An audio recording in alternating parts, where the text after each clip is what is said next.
તો આ ડોક્ટર જે છે પ્રફુલ્લ, એ પેલા શું એની કેરિયર કઈ રીતે શરૂઆત થઈ, શું હતા અને પછી ધીમે ધીમે કોની તરફ ગયા અને હવે ક્યાં છે? જો ડોક્ટર પ્રફુલ્લ વસાવાની વાત કરીએ તો તેઓ પીએચડી થયેલા છે આઈ થિંક સાયકોલોજી સબ્જેક્ટમાં, અને એમને બહુ સારા અભ્યાસુ અને સેન્ટરમાં જે પણ પ્રોગ્રેસિવ લોકો છે સમગ્ર દેશમાં એમની સાથે કનેક્ટેડ વ્યક્તિ હતા. તેઓ અમદાવાદ ખાતે પ્રોફેસર તરીકે નોકરી પણ કરતા હતા, પરંતુ તે વખતે જ્યારે છોટુભાઈ વસાવાને એમનું પોલિટિક્સ આદિવાસી વિસ્તારમાં થોડું ઘણું હાવી થઈ રહ્યું હતું અને એમને 2 સીટો ગુજરાતમાં અને 2 સીટો રાજસ્થાનમાં લાયા, તે વખતે પ્રફુલ્લભાઈ છે એ છોટુભાઈના પીએ તરીકે ત્યાંથી નોકરી છોડીને આવેલા, અને તે વખતે અમને કહેવામાં આવ્યું હતું કે ભાઈ તમને ડેડિયાપાડા સીટ જે છે ત્યાંથી ટિકિટ આપવામાં આવશે અને તમે તૈયારી શરૂ કરો.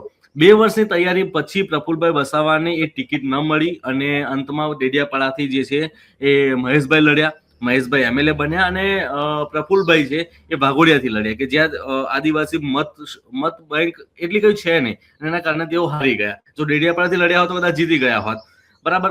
બીજી વસ્તુ મહત્વની એ છે કે પ્રફુલ્લભાઈના પત્ની છે સરકારી અધિકારી છે. આ પણ એક ચિંતાનો વિષય છે પ્રફુલ્લભાઈ માટે. તો આ બધી વસ્તુઓ ભેગી થઈ અને અંતમાં જે છે આખું ઓપરેશન પાર પાડ્યું હોય